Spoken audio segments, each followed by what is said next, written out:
and what's this week's Devil in the Detail podcast? I'm Rob Parkinson. We're here talking all things Salford Red Devils. Joining the show this week, as ever, we've got Paul Parkin. Cup final week for the ladies. Parky, how's your nerves? Yeah, they were good until you mentioned it. It kind of sort of not passed me by, but I hadn't thought about it. When you say cup final week, actually it does strike fear, doesn't it? It's all good. I've had a good weekend. Obviously, a bit stressful listening to the game at the weekend. That was hard work, but really looking forward to having a chat tonight. We've got a couple of guests, which is unusual. It'd be good to hear what they've got to say. Yeah, we've got two guests who are going to be two of the main players in the story. We've got head coach Chris Bates. Welcome to the show, Chris. Looking forward to weekend. Yeah, excited for it. Nice to be involved in something like this, isn't it? I don't think any of us expected it, and all we can do is embrace it and get everything out of it that we'd like to, really. Yeah, and we've also got Salford Red Devils ladies scrum half Demi Jones on the show today. Demi, looking forward to Sunday. Can't wait, mate. Honestly, it's all up in the air. It's feeling a bit nervous already, and it's only Tuesday, but let's roll with it, innit? Yeah, we're all super excited on the podcast. That's all we've talked about for about 3 weeks. We're hoping that Chris is here to calm us all down and keep us focused. Well, let's see. We're all getting excited, Parky. That's the plan. Yeah, it's been a long time in coming in some ways, hasn't it? Since the semi-final, it seems like ages ago, and it's just been a case of don't get injured. And but no, it's great that it's finally here. It's been it's been a bit of a longer time coming than it probably. Well, it feels longer than it has been, but no, it's good. It's really exciting, and there's only so much more we can say, but the rapid strides have been unbelievable. And this week now is this is where it all becomes real. Yeah, we've Salford's been involved in a couple of cup finals recently, and I took a bit of advice from them. I know the teams that are in cup finals. When they normally go on a walk, don't they, in the morning? Have a walk around the town centre or around the block or around the park. And I thought, as it's the cup final podcast, I thought I'd go for a little walk myself.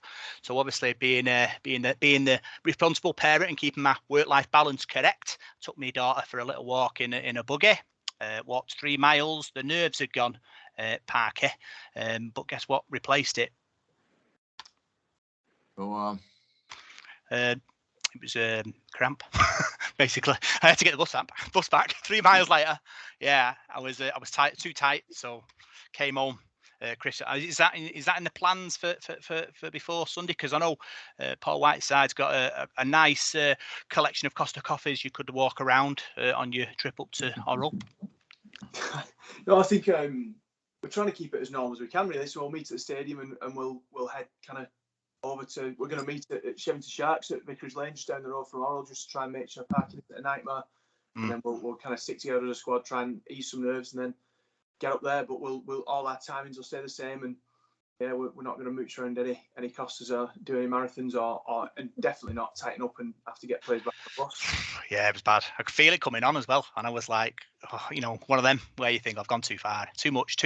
Demi, you need to make sure you pace yourself cup final week. 100%. That's what it's all about. 100%. So we'll look back at last week's victory against Dewsbury Moor. We'll have a look at Demi's career, see what's happening in your career, talking about your rugby career and everything going on at Salford Devils at the moment, and then we'll preview the big cup final weekend. So we'll start with a win against Dewsbury Moor. So Salford Devils ladies were victorious against Dewsbury Moor. They won 54 points to 0. Chris, talk us through it. It was a really good performance, so the conditions were really poor. So it was a really fine kind of rain all the way through the warm-up, and we were kind of worried that the ball would be greasy, the grass would certainly be greasy, and what we asked the girls to do really was complete our first 5 sets, play with our usual intensity, and see kind of how that manifests itself in terms of field position. We were expecting them to really ramp up against us. If I was the kind of Dewsbury coach, I'd be turning that into a bit of a kind of our own cup final, and I'd be saying, they turned us over twice, but not by much, and I really want to make sure we prepare right. And I'd be really trying to make that game something kind of special, where we kind of look for revenge. but I think they'd been out boozing the night before. I think we heard them say. Is that what it was? Yeah, genuinely, I think so. And so we completed our first set, kick downfield, winger drops it, Alex Simpson picks up and scores, and then they didn't have they didn't manage to string a couple of tackles together for 3 or 4 sets. So when you find yourself in a game like that, you really want your team to punish them. We set ourselves out to be professional and to represent that badge with pride. And if a team turns up and isn't prepared to do that, then I'd really like to think we put them to the sword. And on Sunday we certainly did. The most pleasing thing about it was that we weren't playing like Harlem Globetrotters. It wasn't stupid offloads and risks and whatever else. It was all kind of our process that put us in a position to win the game. And we it was good to see the girls kind of back it, not go away from it and rack a score up. What did the players feel like, Demi, before kickoff? Obviously, the game before the cup final, where everyone like focused on the one in front of us, or were we talking about the cup final next week? No, I don't think. No, not many of us. We spoke about it, and it hasn't been like up there yet. It will be this week, 100%. But we were more focused on the game, and and before, when we're getting changed and stuff, we have the music on and we have a little gab to friends, and me and Lobby certainly have a talk about what we're going to do and how we think it's going to go. But I think it was mostly on the game and, how we going to show that, we can stay up there as a team and keep performing as we're performing. Yeah, Lebby talked about your pre-match ritual. She didn't tell us what it was, and I don't want you to tell us either, but just make sure you do it twice for luck on Sunday. 100%, mate. Every single game's the same thing. So, fantastic start for Salford, like Chris said, Parker. Alex Simpson capitalising on an error kick from Demi, is that right? Yep. Modest as ever. Yeah, just me. Kicked it to Alex Simpson, crashes over and Salford lead by 6. Yeah, like Chris said there about, it's about setting your platform out, isn't it, in the game like that, which you expect to be, I mean, I wasn't there and I can't comment, but you expect to be tougher than it clearly turned out. Just getting through them first few sets, no errors, just doing the simple stuff, getting your game head on, and then instantly you've scored. I mean, I don't know how that would change the psyche a little bit. I don't know, especially if you've spotted that they're not quite at it. If, like you said, I mean, you found out later they might have been on the drink, but obviously at that point you wouldn't have known. But how did that sort of change the team's thought? Did you spot that early on, that you could see that they looked a bit out of shape and maybe there was something there for us to really target? Do you think, Demi? Not really. I think when I'm playing, I don't really look around and see. I thought they were just not even with it. It's like they come out and they come out in drips and drabs, and we go out as a team, and I think that's what you're meant to do. And we knew from then that you could tell like they just couldn't be bothered. They were just like, no, why we got to play these again? And like you said, if that was me, I'd be coming out and saying, let's win these. Let's actually win these. They beat us twice, only by a little bit. So when we started playing, it was just nice. Like, we didn't drop down to their standard. We played as we played, and it was moving. Like, I was really down there. And I was like, I've got to go and kick again. And that's all it was. But it was amazing because everyone was working together, and even though it was flippy, we kind of, was like, hang on, let's make these passes shorter and let's go. And every time it was in on the wing or it was crashing through the middle. Yeah, they say rhythm is a dancer. McKeown was the answer. Second try for Lucy McKeown. Demi, what a talent she is, and I suppose you look for her when you're in attack. Yeah, 100%, mate. Like, we could give her the ball and it could be a 3v1 and she'll just dance her way through. And I don't know how she does it, but she does. But yeah, 100%, mate. She's always kicking out the back somewhere, and even when I'm kicking, she's always there and she's doing something that, and I think you kind of need that in a team as a fullback. You've got to have that person who's just on it straight away. Like, hang on, it's going right here. Let's go right here. And then she'll know where to pin people in. Like, she'll know that she'll run at that defender. If she steps and doesn't work out, she'll just pass it. But yeah, really, really good player. I suppose it's a gift as a coach, Chris, that you've got so much strike in your team. Yeah, it's phenomenal. But we do ask those players to be selfless. If I had Lucy's ability, I'd never pass the ball. No chance. But Lucy put Sadie in for at least 2 of hers. I'm struggling to remember the third.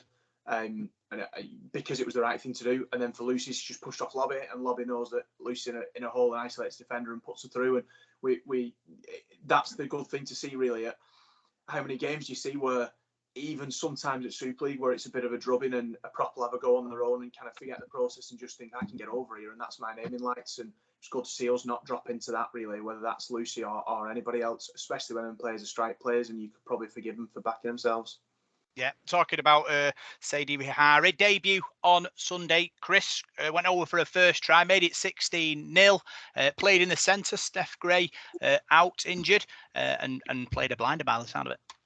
Yeah, she did. Steph's a massive loss. We really missed her around the group this week, and she's kind of taking some time to kind of let her wrist heal, and then she's going to be around on we believe tomorrow. She'll be at training, not training, but be around the group again, and it'll just be great to have her presence back. So a real big miss, but I suppose bringing Sadie in perhaps means we perhaps get away with that. Steph's been one of our best players all season, and Sadie comes in and steps up, and great to see her kind of play and score 3 tries and jump straight into our team and slot in. But the most pleasing thing was that Sadie came to us as another player who perhaps had fallen out of love with the game a little bit through her past playing experiences. He said to her on the bus, "Just play with a smile on your face. If you walk off that field with a smile on your face, that's a win for you today." And she played like it all game, just taking people on, beating them, winning collisions, gave her a bit of freedom, and she just expressed herself. It was lovely to see. So long may that continue. Yeah, Opportunity Club gives opportunity, Parker. Yeah, well, we were discussing last week, weren't we, about Steph and the injury and what a blow that is, because she's been phenomenal for us, hasn't she? And then you kind of wonder, who comes in, who replaces that, where'd you get them tries from, and then straight away, you make your debut, and it just seems too easy for her. No, I mean, he's great, and scoring on your debut is obviously a good thing anyway, but. I suppose she had a few nerves going into it, but to come into a side that's like ours at the moment, it's absolutely flying. You want to fit straight in. It's hard sometimes, isn't it, as the new kid on the block to sort of fit in. But straight away, obviously, no problems in it. I think it shows in itself what the team's like. What the camp's obviously like. That she's just. One in, one out. He's not made a blind bit of difference to the squad in any way. In many ways, no disrespect, obviously, to Steph, and God, we hope she's back sooner rather than later. But it just shows that as a squad, which is what you need if you're going to be successful, they're obviously doing something right. Yeah. Lucy McKeown got a second. Vihari got her second. Demi, and you were cruising at 28-0 at that point. Yeah, mate. Honestly, like she. Said's come in and she fitted right in straight away, and she knew what to do, and we kind of went through the plays of her. Well, Lobby went through the plays of her in warm up, and she just fitted right in. Steph is a big loss, and we all do miss her, and I hope she's back, sooner than later. But I think that link up between them two was really good, and I thought that they've seen there is a weakness on Dewsbury's centre and winger, and they isolated them players, and Sage just gone flying through like she was a forward. Like, honest to God, mate, I've never seen someone play like that, especially a centre. But she just flew through the line and just wasn't afraid to even get stuck in and even come over to. She ended up on my side at one point, just tackling. And I was like, okay then. And that's what it's all about. You got a sort of a class player there, Demi, and it's all about sort of blending into the team, and it takes the team to that next level, doesn't it? Yeah, 100%, mate. Like I weren't there for the first trials because fortunately I was still at Widnes, and then I made the move, and as soon as I come in, it was just a proper big welcome, and for me that is a big change because I never had that. So I come in and every single person was honestly amazing, and they were welcoming me in, and it's like a family, and for Say to come in and then get straight in, she's fitted in just fine. Obviously, Chris, Demi just mentioned it's like a family feel to the club. That kind of must warm your heart, obviously, that your team's sort of bonded and ready to fight and win. Yeah, I think that was probably going to be the biggest challenge, but it doesn't come from us as coaches. We put the same sessions on. We'd ask for the same intensity. We do all the things that we can't control that. How the kind of the girls knit together.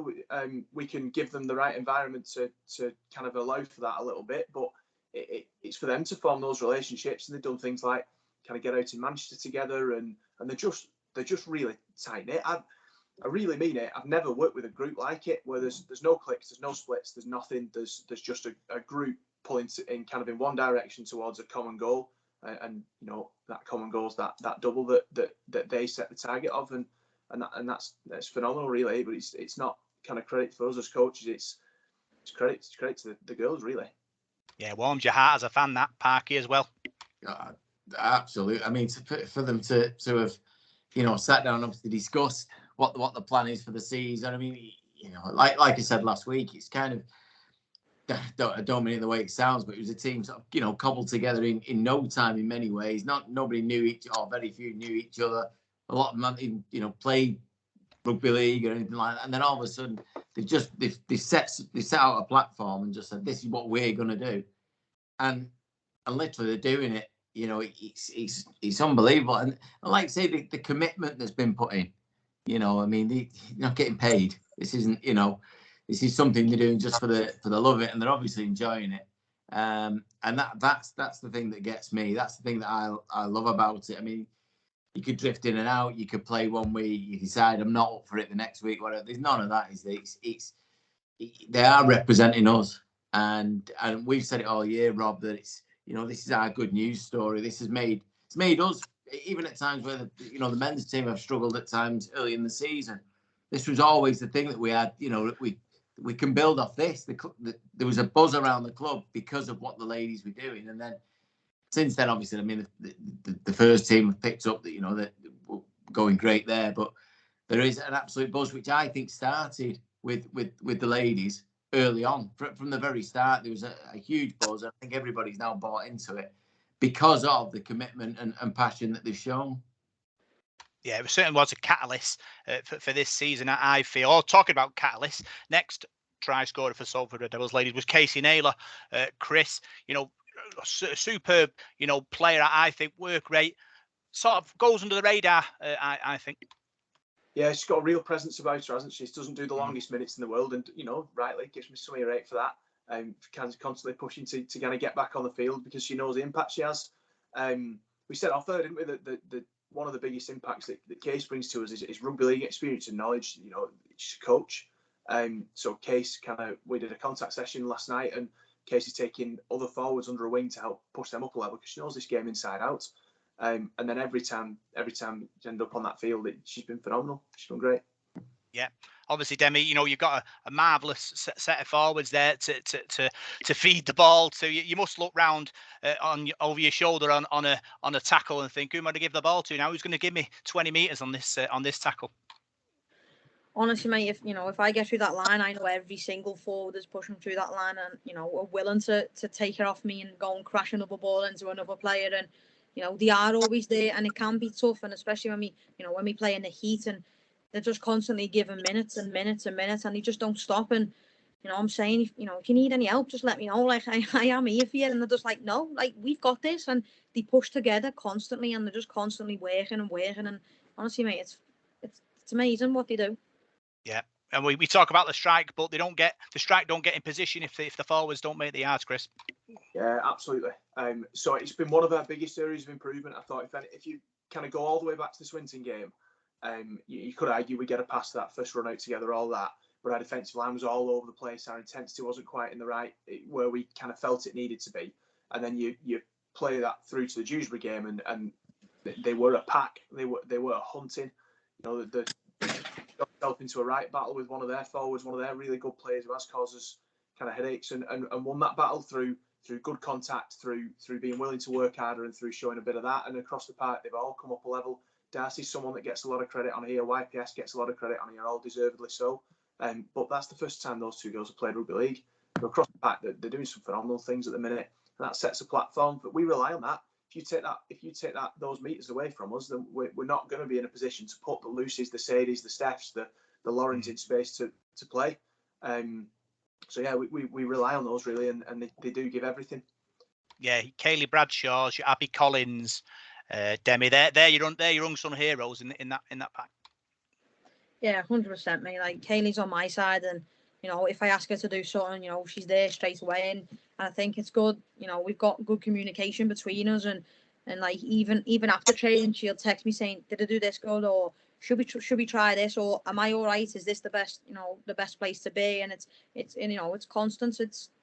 She's unreal with how she works, and her work rate is really good. And same with Abby, like she's a character. Like it's good to see. It's good to hear. Obviously, the unique characters in your side.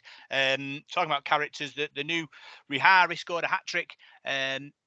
Chris, obviously 3 tries in 20 minutes, low key start there. Yeah, pleased for her. She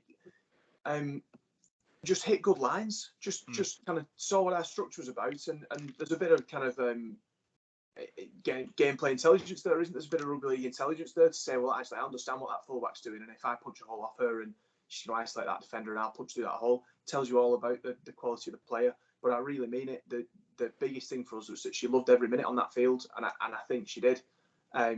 She went scooted in the second half when we were really kind of pushing them to shoot. We were 42-0 at half time, and so through the second half, we didn't score many points. They did toughen up a little bit, and I think they got a rocket at half time, and they did react to it. So it became a different game a little bit in the second half, and but scooted from our own half to kind of get us out of poor field position and into better territory.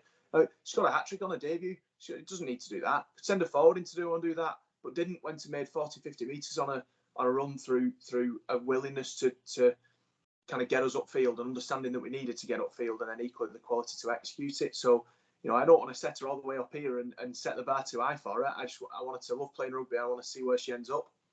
Yeah, we won't call her Super Lee Sadie. We'll just call her Super Sadie for short. Right, sound, yes, delighted. So half time, Debbie, what was the emotion like in the change room? It was the same. Like, the coaches have got a job, and their job isn't to, like, oh, we're winning this, let's just throw it down the drain. They were tough on us, and they said, no, let's kind of make this 0-0 now, and we can go back out there and score another 40 points and put it at 80 on them. And I think, it's kind of ideal when you're going in and you're like, we're winning, like, we can do this. But really, the coaches are like, no, we can keep going, we can keep doing this. Our defense is amazing, and I think the comments from the coaches always boost us up. And I think it is good when, when you go in and they're like, hang on, no, let's try this. We've done this a little bit wrong, but no, it was all focused, and we can go out and do it again, and not just kind of die down, even though we're 42-0 up. As a coach, Chris, at 42-0 with a final next week, did you have one eye on the final in your sort of half-time chat and decisions making? Yeah. So in 2 ways. So we actually did it a little bit earlier than half-time. So we owed some players some minutes that have worked really hard that probably haven't had them. So we had an opportunity on Sunday to give some of those players minutes to really give them a chance to fight the way into the team. The thing that's got us to where we are is a bit of competition. So we don't want to kill that by saying, actually, you're a set kind of 13 or 20 and we'll never change it. So we gave some players some opportunities to get some minutes under the belt and bring, like Gabby back from injury, which was good to have her back in the side. But our job overall is to hold a standard. And whether at half time it's 42-0, 20-0 or the other direction, we want to make sure that we hold our standards and we don't let those drop. We're not satisfied. We can't be satisfied with 2 points. We've got to be satisfied with the standard that we hold, and if there's always going to be something we can improve on. We had a talk from Paul Traynor as a group a few weeks ago, and he kind of gave us better never stops. So 42-0 isn't a perfect performance. We still put the odd ball down. We still miss the odd tackle. We could still kind of improve on our intensity, and why would we not kind of continue to try and do that? Just because the game's won, we wouldn't stop. Better never stops, Parky. That's a banner right there, ready to be made. Yeah. Well, yeah, you fund it, I'll get it made. Sounds like a tough taskmaster, that there. No, I was just wondering then about you saying that, Rob, and Chris. We attempted at halftime though to sort of not go away from a game plan, but to just say let's try and do this or do that. You kind of just tweak things a little bit ahead of next week, just in case you do need to change something during the game. Was there a temptation just to go away from what you'd worked on during the week and just say, right, let's have a go at this instead? just to see if you do have, a plan B, C, D, or was it just stick to the process? This is what we do. Let's go back out and do the same again. So we do it most games, but kind of knowing whether the players know that or not, I don't know. But we are aware that we've got different options in different positions, and we do kind of make sure that players get minutes there, because the last thing you want is, you really have to use that option, and no one's ever ran there. So whether that's on a Wednesday or a Sunday, we do tend to do that. Like sure that Helena at second row was that option kind of this week. We wanted to make sure she got plenty of minutes there to kind of, we'd given her some feedback around the lines that Helena punches onto. So she's a friend of the podcast now, isn't she? She is. Yes. But yeah, that was one of the options we wanted to explore. So we'd have done that kind of regardless of the score. The gap between us and the fact the game's won might well mean we can do that for a little longer, but we perhaps didn't consciously do that. And we had a plan going into it, and we stuck to it. Could have done with her when I started getting tight this afternoon. My legs could have done with her. But there you go. Live and learn. So after half time, Brogan Evans went over for a try, sort of Demi. I think she's a fantastic player, really. Taz and her linking up round the ruck, devastating teams. 100%, mate. Like, me and Chris were speaking about it yesterday after training, and what a duo they make. Both of them make meters, and both of them, their eyes are constantly up and constantly looking. And I think to have two players that can work two positions, and Taz even ended up on the wing at the weekend, and I think you've got them players, and let's put them in. Let's show what they're about. And I think Brogan, played really well on Sunday, and she's tiny scary when she goes into tackles, but she's just not afraid, and she'll run at the tallest, the biggest player on the field, and I'm like, oh, because she's small and she's just nippy, but 100%, mate. Like, their link up is something else. No fear, Parky. That's always a good sign. Yeah. It's funny when you hear that, isn't it? Your fellow players start going, "Oh, don't do that," and they get up. They say you have a big smile and think, oh, "How'd you get away with that?" Yeah, no, it is good. Chris, I was just going to ask you. Obviously, a lot of the girls this year are new to the game anyway. Is that easier or harder to model them into the team that you want in terms of? Because obviously, like you said there about girls playing in various positions and moving around. Obviously, they didn't come into the team with a position. There wasn't I'm here, I'm a centre, that's where I'm going to play. Does that make life easier for you to mould them into the kind of player that you think they can be, because they haven't got that previous sort of background? Or, is there a bit of a how do I fit you into this team kind of thing? Yeah, that's a really hard one. So, Demi, I'm going to slope a shoulder list to you in a sec, so be ready, right? So, I think there's two challenges, isn't there? So the first one is that you've got a group of players that you've absolutely no idea about any of them. I imagine that's probably commonplace in professional sport. You've got videos to watch, but perhaps not commonplace in amateur. You'd think that most coaches going in would understand a bit about the group, perhaps. So you talked on. So let's take Helena as a case in point again, friend of the podcast. So she played on the wing. We kind of probably just on a build, I suppose. Really, didn't know much about it. Didn't train much because of ACL, and then worked hard to get kind of back fit for whole KR. But that wasn't 10 training sessions she did, kind of in shape and so on. So then kind of that wasn't quite the right position. So we moved her into centre and then second row, and then we think we found a bit of a home for her. And as much as she didn't like playing props, she does do a job there. She'll tackle anything. So we're trying to figure out the group and the players that are in there.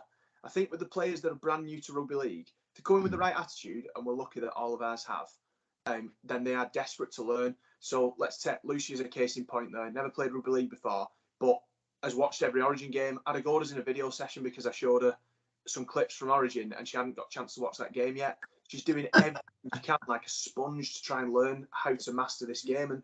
And so that's kind of about their attitude. And the thing that we did to try and ease that was make sure our process was really simple. So we don't have you watch kind of the men's team play, and there are bodies in motion all the time, and they set to a variety of different positions in the field, and we don't do any of that. And we don't do any of that. We set to one place in the field, and then we play through a pretty basic structure so that everyone knows the job all the time. And we'll develop that as we kind of can as the girls get as the girls kind of master that. Demi, I think I use that as a half, because you've got second rows outside you who are flankers in rugby union who don't know what a block is, whereas an out-and-out rugby league player would.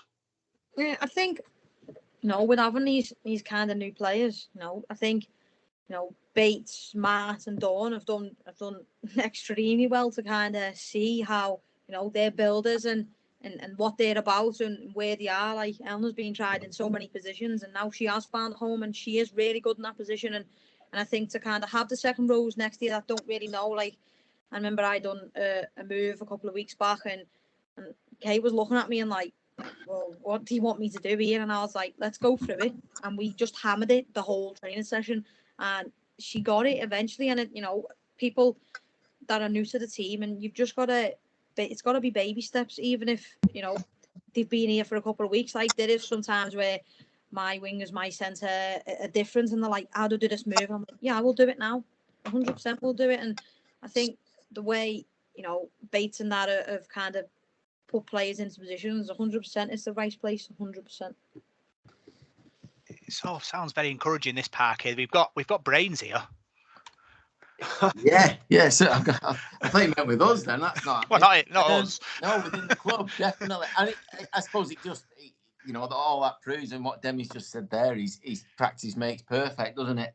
It's a simple sort of old saying, but it clearly works. That if you're not used to doing something, just have a go at it and let's see how it goes. I mean, that's again going back to that training thing, and I say it every week, but the actual extra commitment that the ladies have put in to get these, to give up their own time to do this, to get things right, just shows a level of commitment that is above and beyond what's really could easily be required at this time with a new team and everything else. But that extra commitment is exactly what's paying off now in the games, and the girls are picking up so much and spending more time together and learning together that clearly I don't suppose other teams are doing as much. And that's that just shows, and that's why we are where we are at the top of the league and going into a cup final.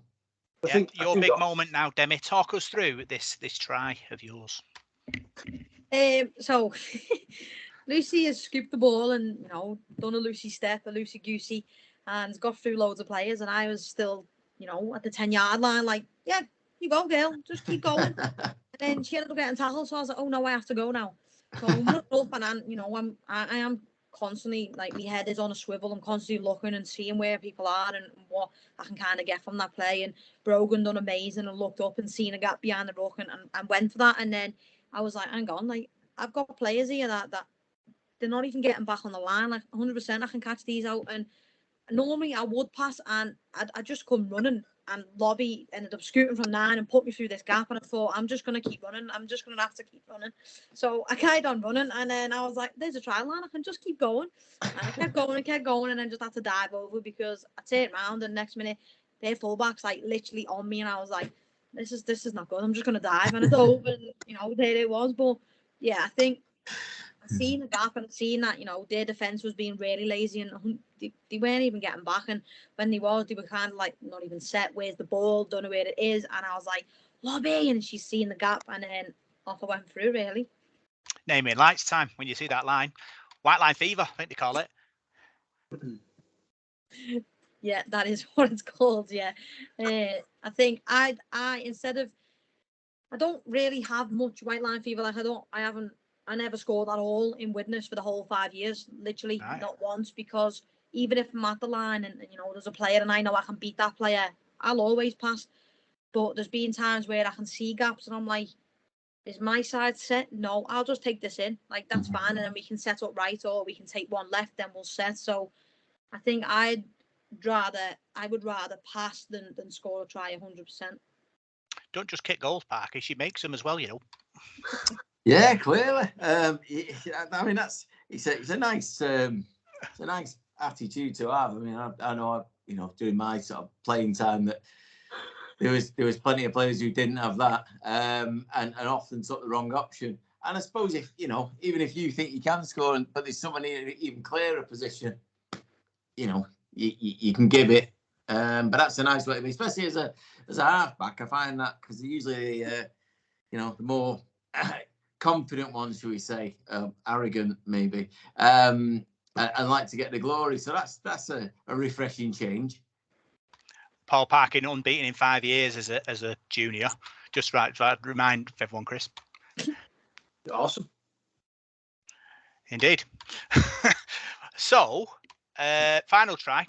Louise Fellingham crashed over and put the cherry on the cake, Demi.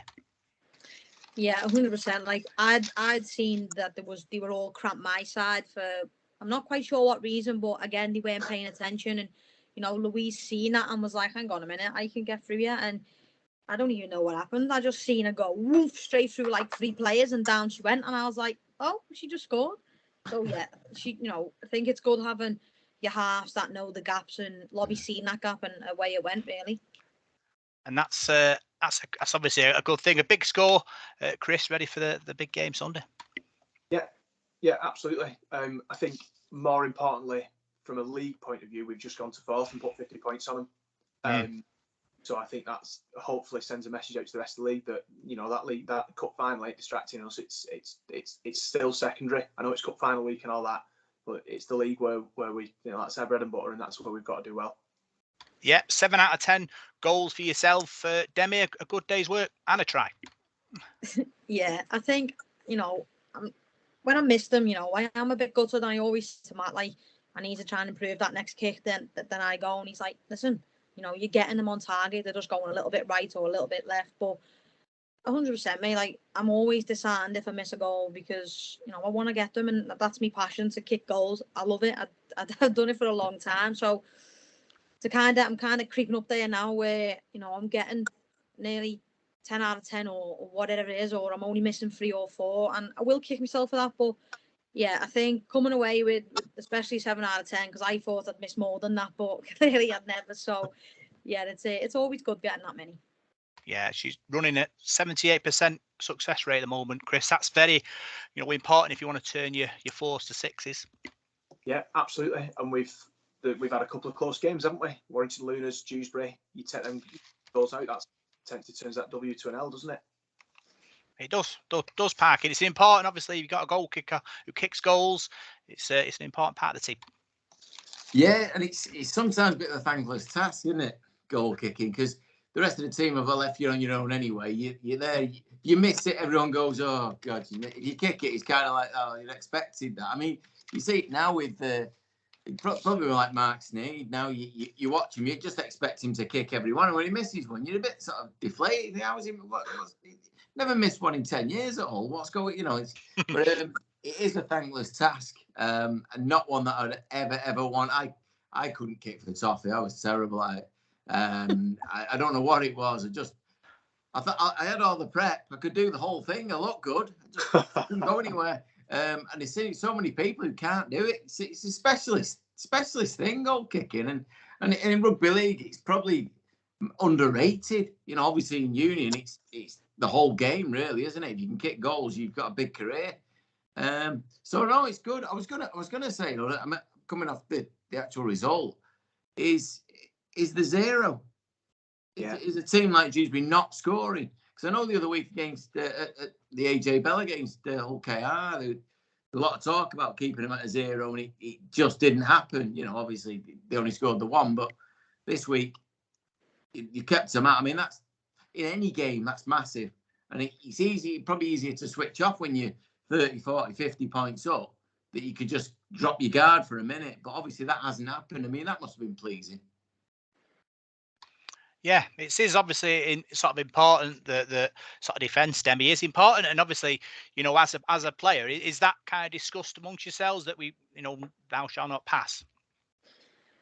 Yeah, 100%, mate. Like we have different shouts and different calls to kind of a devil's set where we've just got to hammer them and let them not make these yards. And I think on Sunday our defence was absolutely top, where it was coming to a point where they were getting the ball in their 10 off a kick or an error, and they just couldn't get out of the 20. We have this thing called fast 5 where we give them fast 5 and then we kind of jog and hold them there, whereas it was a fast 10 every time. They weren't getting any meters.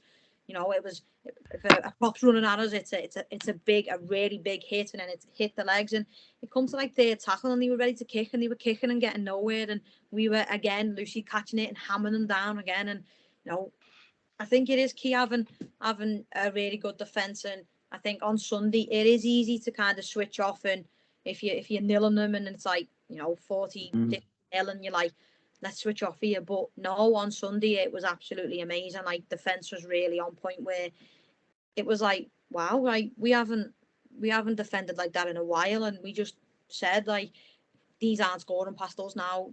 This is it. And it comes to where I think we'd done an error, and it was like another set of 6 literally on our try line, and I was like, these aren't getting in here. And then we literally ramped up, and they were like, nah, you're not getting in here. Sorry, doors closed.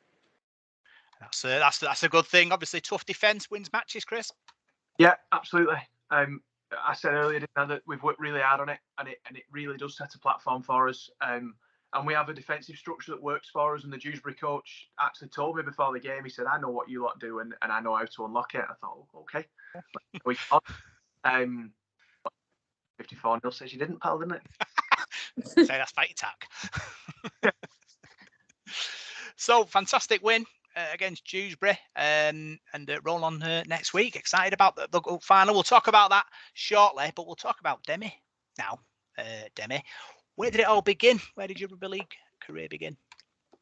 So I kind of played it a little bit in secondary school, and I played it in year 9, year 10 alongside Liv Mere, and then I got an injury playing football, because that was my career to kind of play football. Played for Everton. I've played since I was like 4, so that was the dream. And I kind of just went, no, let's try something different, in school. And then I got a really bad injury from football, where I snapped my ankle and needed some screws in it. So that kind of put me out for like year 11. And then I was playing football, and I was about 18, and me and Liv only lived down the road. And she was like, Demi, listen, Widnes are doing some trials here for rugby. Do you want to get back into it? And I was like, you know what? I'm going to do that. And I kind of ditched my team, because I was constantly on the bench, because they had a better striker than me, and the striker was scoring more goals. So I was like, yeah, I'm not wasting my time. I'm 18. I want to go and do something with it.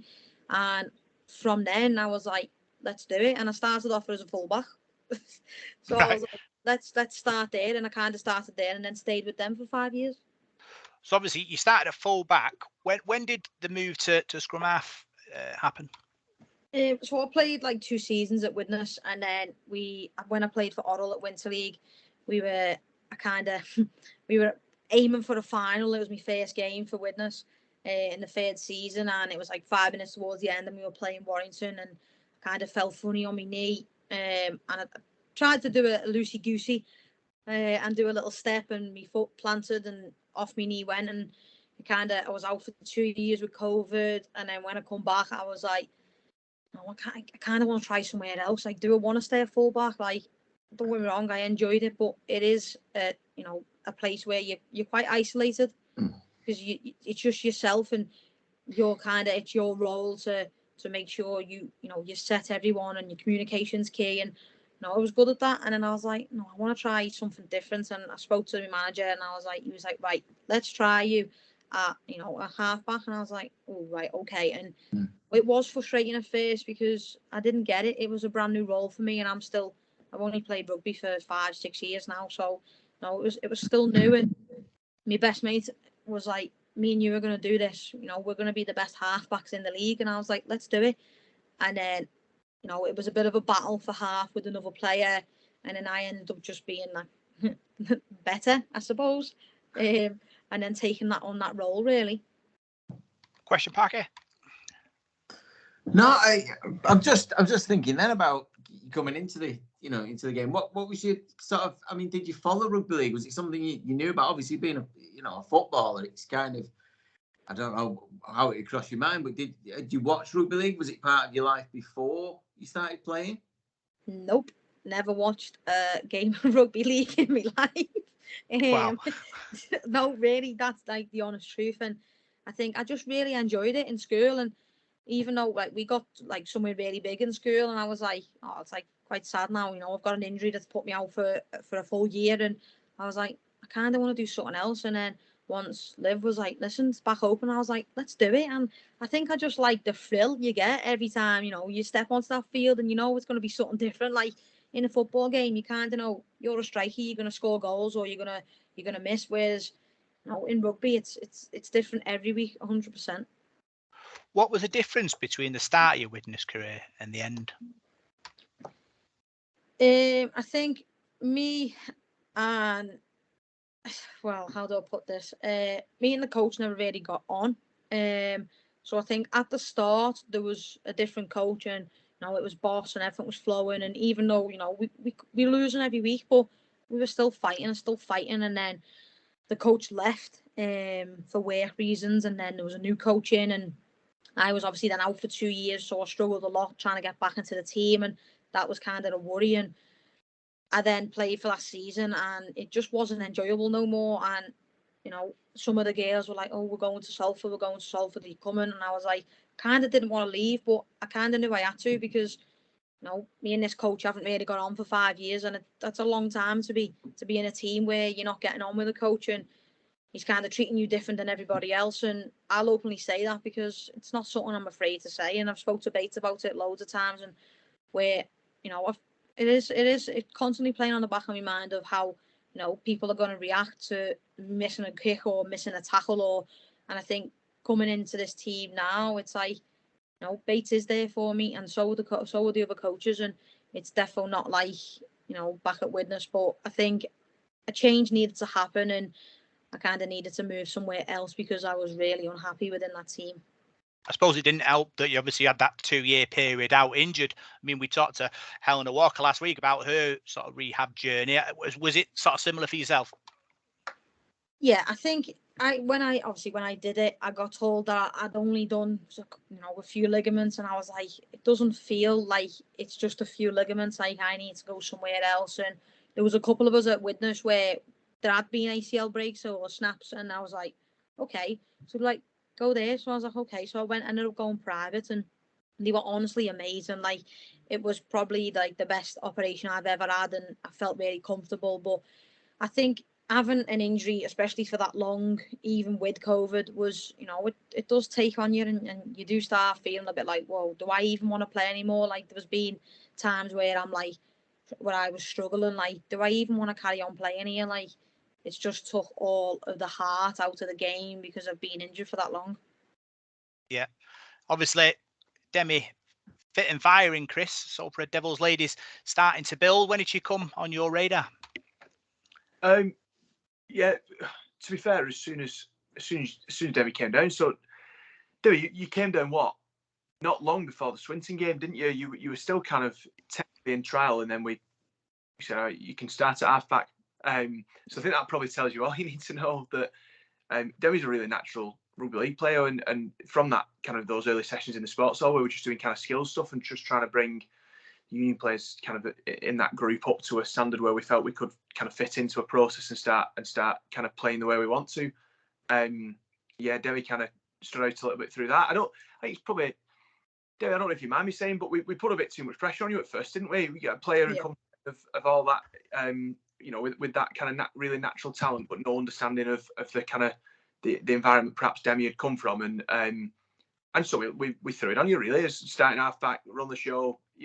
We can push you as hard as we can. I probably pushed you too hard, and that's part and parcel of learning how to try and get the best out of your players, isn't it? And so we've had our share of ups and downs, haven't we? But at the minute, playing in a winning side, and everything's rosy, I think.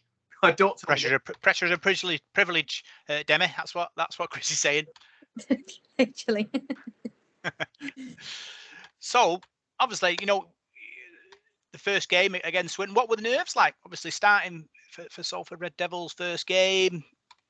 Oh, well, it was nerve-wracking, because I think, when you're coming into a new team, you kind of want to show your ability, and I think I done that in the first training session. I was just myself and how I played, and Matt really took to me and was like, wow, like, how long have you played for? And it was like, I've only been playing 5 years, and I've only been a halfback for one season, and that's a year. And he was like, wow, like, you've got some really good talent, and you can throw a ball. And I was like, well, thank you. And then I remember, I think Taz started a halfback for like the Swinton game, and it was like 8 minutes in, and one of our girls would come off with cramp, I think. And he was like, are you ready? And I was like, am I going on now? And he was like, yeah. I was like, okay. So I warmed up, and he was like, you going on now? And I was like, oh my God, like, I'm not even ready. I'm nervous. I was sweating. And I was like, I'm just going to have to get on. And I remember I come on, and it was like the first 2 minutes, and I'd put a shot on this girl, and it was amazing. And I was like, right, I'm settled now. Like, this is me. And in that game, you know, I stayed on for the rest of the 70 minutes odd, and I know myself that I had to prove to head coach Bates that I am in this team, and I'm in this team to fight for a position, and I kind of got that position, and I think that's what you need, really. Yeah. First Red Devils lady to kick a conversion. History was made. How did it feel? You know what? I didn't even realise I did it. Like, I know I missed me first kick, and I was a bit disheartened, and I was like, that's not how to show the coaches that you can kick a ball. Like I said, I could kick for goals, and I've been doing it for 5 years, and to miss, I was like, why? What even happened? And I remember one of the Widnes girls were like, obviously one of my friends were like, listen, get your head up, it's sound, like you'll get the next one, and I was like, I will get the next one, and after kicking it, I was like, right, I'm going to prove something here, and then I come off, and they were like, you've just made history, and I was like, what? And they were like, you've just kicked the first goal for the women, and honestly, it felt amazing. And so many people were kind of commenting, and they're like, you've got a boot on you there, and I was like, well, thank you. And then obviously the journey that you've been on, this season so far, it's been incredible. Yeah, 100%. Like, at the start, it was a bit of a roller coaster, as Bates said, and I think we had our little head-to-heads, and I think now, it is settled, and I am happy where I am. And whereas at Widnes, like, I've had a really good chat with Bates of how my past was within rugby and with certain coaches, and that's the way I've reacted, at the start of Salford, and coming from where I was then to where I am now. I can tell you now, I am a completely different player. I'm a lot happier. I know that whether we win or lose a game, I'm coming out smiling because of the people I'm around and the girls. Listen, if you're coming in and you had a little bad day at work, or like my days at mine are obviously stressful working with kids, and they're like, what's happened? You need a little bit of a chat, and it's like, what I do actually, and they're like, listen, you be sound and training, whether it could be fitness or it can be every single training session we do is 100% tough, but we do find that edge where it is a little bit of a laugh. Like we done a session yesterday and it was just fun. Like even though it was running at each other and Bates ran at me and then he sat me on my bottom, but it was all fun and games. And I think you need that even coming up to this game. And I think it weren't like that at Widnes. Like the girls at Widnes were absolutely lovely, but it was kind of the coaching environment. I think coaches do have a big role in the team, and I don't think they realise it themselves that they kind of set the platform for everybody else. So they're coming in happy and and cheerful. So are we, whether you've had a bad day or not. And from where I am now, I think I'm 100% a better player. Top of the league in the cup final Sunday. Have you let yourself dream a little bit that a double could be on the way?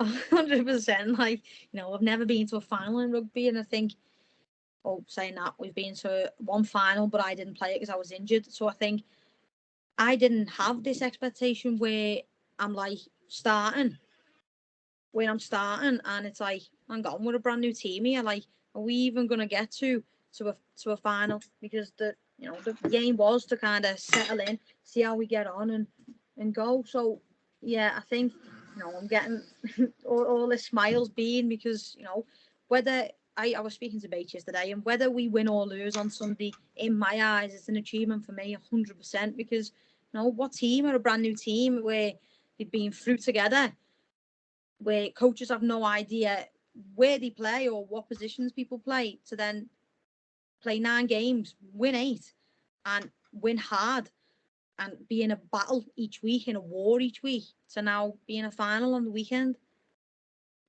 It's an incredible fairy tale story at the moment, Chris, and hopefully we'll have a victory to finish the film. Yeah, I said before, didn't I, job's to standards. So I believe that if we play to the level that we can play, then I think that trophy comes home with us. But we've got to do that. So that's our job, to make sure we do everything right up to the point to allow us to put a performance on, like we want to, that meets our standards, if not beats them. Yeah, obviously as supporters, Parky, it's been an unbelievable journey. We've watched these girls sort of grow into these, potential sort of double winners. Yeah, and that's the big shame this week, in so many ways for us as fans, that it clashes with the Saints game. you couldn't script it, could you? Really? Because I think you'd be shocked at the amount of people that would have turned up to watch the final. The amount of people I've spoken to now who are massively invested in what you guys are doing and what you're achieving it's incredible. And I think if it had been any other day, or even if Salford, the first team had been away, the turnout would be. And I know there are a lot of people who are ditching the men's team to come and watch you this weekend as well. So that's a mark of how far we've come and how much impact you've had. And that's the big shame that we don't get to see you in this, and we don't get to be behind you in terms of vocally on the day to give you that little bit extra. I mean, it might have added too much pressure. I don't know how people feel about it, but there would have been a decent turnout of us, because we, believe it or not, we don't get to many finals in any manner this club. So we make the most of them when we do. But yeah, no, all we can do is hope. And I know at the stadium, as soon as any announcement's made, everybody will be well into it. And all we can do, obviously not being there, is wish you all the luck in the world. And we desperately love to see some silverware coming back. But as you said, Demi, and and Rob will echo this as well, that win or lose, the achievement is massive already. We've got another focus as well, haven't we, at the end of the season, hopefully. So, but let's get this, let's try and get this trophy back to Salford, and I don't know, we could have a bit of an ease up maybe. I think that'd be the best way to get around it. When they make this into a film, Chris and Demi, John Candy plays me, Bruce Willis plays Paul. Who plays you two? And I'll start with you, Chris. Oh, why would you do that to me? Oh, I've no idea. Okay, Demi, you want to jump in here while Chris goes through his film vocab? Okay, I have no clue. Oh, I literally have no clue. I've got a director here waiting. I just need a name.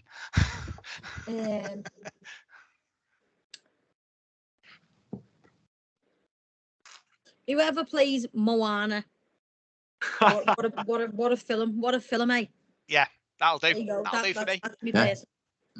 What about you, Chris? Who's playing the wise old coach on the sideline? Oh, I tell you what, it's not because of anything like him, just probably because I love the film. But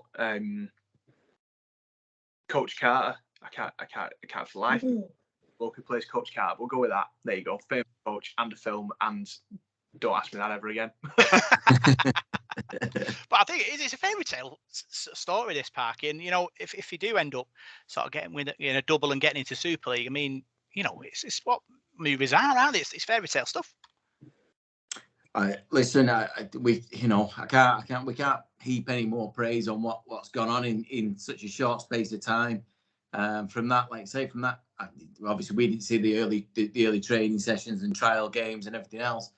But from the Swinton game onwards, the growth has been phenomenal. No, nobody could have expected this. And you hope for the best, don't you? But you went into a league there with established teams and players, and it was just sort of more or less blown everybody away. And like I said earlier, for me, it's the commitment that's been put in that's got you this far. The fact that the girls are willing to turn up on a Monday and do extra training if they have to, and whatever else, and the bond that seems to be there it's kind of shining light for the club. It really is. And I mean, this weekend would be, a win this weekend would mean so much to the club. But what I can't imagine. Well, yeah, I'd like to imagine the celebration that you guys would have amongst yourselves, because you do appear to be that close. That I think it'd be very special. But no matter what happens, just making finals in the first, not even the first year, is it? It's the first few months of this project that is going to inspire people for God knows how long. It's a massive achievement, and we can only just wish you all the very best. Yeah, let's talk about Orrell. on Sunday. Now, Chris, history beckons for your ladies. No, it doesn't. It doesn't. It might do it full time, but it's a grass field with 26 players on it, and we need to do what's kind of got us to that position and go and do it again. And I did say to them on Monday that they lifted the bar up to a point now that you know, I don't know how they'll push on again, but we've got to find a way. There are things we can improve on that performance against Dewsbury. We went into a contact session last night, but a really kind of quite technical session, which was nice to get to, because we started out a lot of our contact sessions were real basics. So it was nice to kind of recognise that progression a little bit, and really kind of give us something to top up on around that. What we need to do is turn up on Sunday, do everything we've done all season so far. We need to be intense around our middles. We need to stick to our process. We need to believe in that kind of process, and need to have players do the jobs. And we have to trust that will give us a result. I've said from day one that if we do all those things and that doesn't give a result, I will walk off that pitch happy, because we've held our own standards, and that's all we can do. Thoughts, Demi? I think, like Chris said, there is a standard. We're not afraid, and we've not been scooping them out. We're just ready to go yet to another war. We've seen the score against Warrington Learners, and I think, it can reflect the game, and whether they've only scored 4 points past them, no, we're going to try our hardest, and it is going to be a war, and we're going to have standards where, we've kind of got to push again and come out with that win. Obviously, Chris, you've got your cup final team in your mind. Obviously, Steph Gray out injured. Louise Ellison's 50-50 by the sound of it. Kate Gary didn't play last week. So do you have your 17 in your mind, or are you still thinking? Yeah, so go with 20. Okay. We wrote it, on the bus on the way back on Sunday, all three of us on our phones at the same time, and then sent it into the little kind of coaches group we've got, and they were all identical. That's good. Tells you something. I think we have made some assumptions in that, though. So I don't mind saying that Katie and Lauren both struggle with shoulder injuries. Katie's hopefully a little less severe than what Lauren's is, and we're going to give both of those every chance. Steph will be a really big miss. The team need to kind of think back to the Dewsbury game at home. Then Steph found it within herself to win that game for us. So there were 12 other players on that park, but Steph, in 2 different instances, showed tons of heart and to kind of carry the ball really hard to find a way to get over to put us in a position to take those points. We now need to do the same as a group for Steph. I suppose cup final rugby, Demi, there isn't always the strike that wins it. It could be an unsung hero that turns into an 8 out of 10 player on the day and goes and wins it for Salford Red Devils ladies.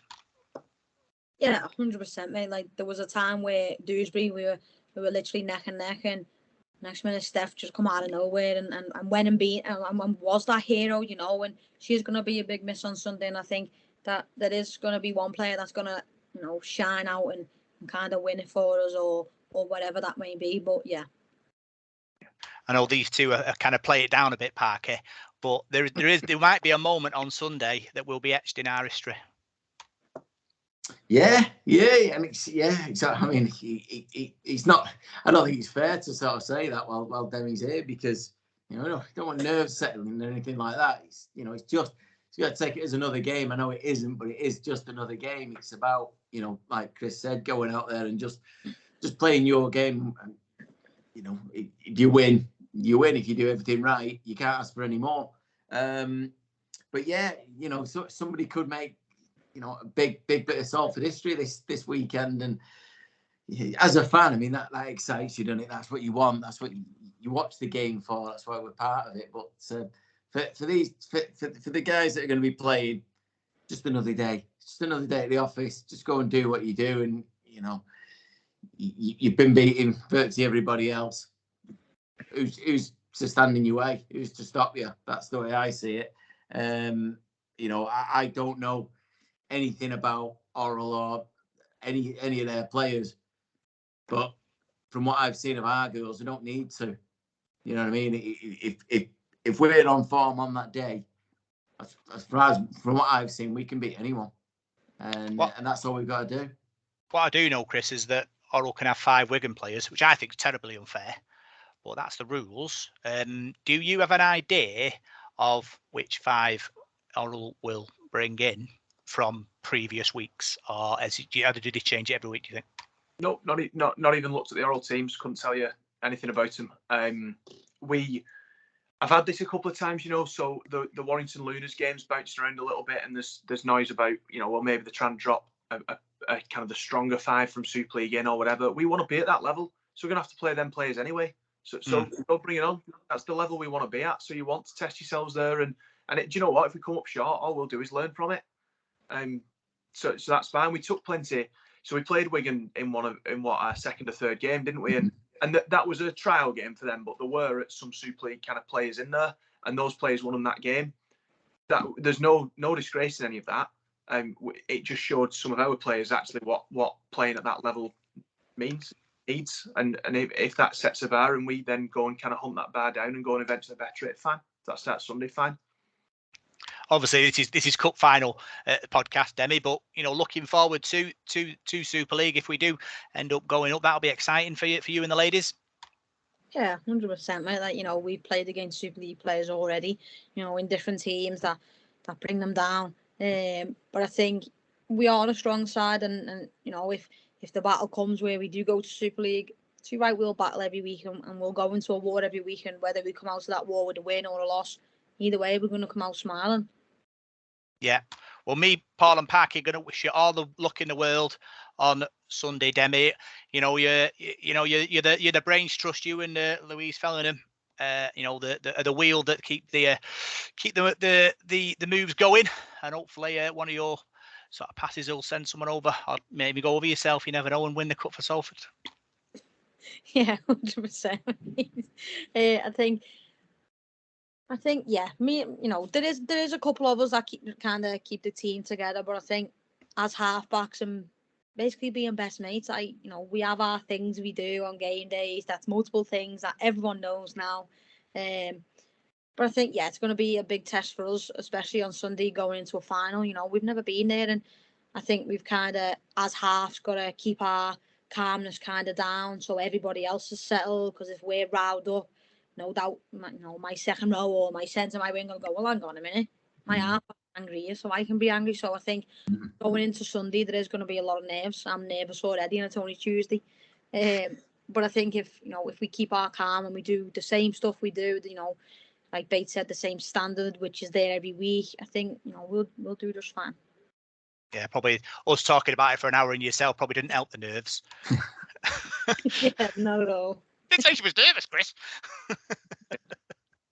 So, Chris, obviously, big game weekend. You're not going to go all Brian Clough on me and take all the ladies out for a drink the night before. Absolutely not. No, all Brian Clough or all Dewsbury. Well, yeah, it's like I said, we wish you all the luck in the world, Demi and Chris, and bring the cup back to Salford. Thanks so much, and thanks for all your support. Yep. Brilliant. Big thanks for tuning into this week's podcast. You have a good time, Demi? I did.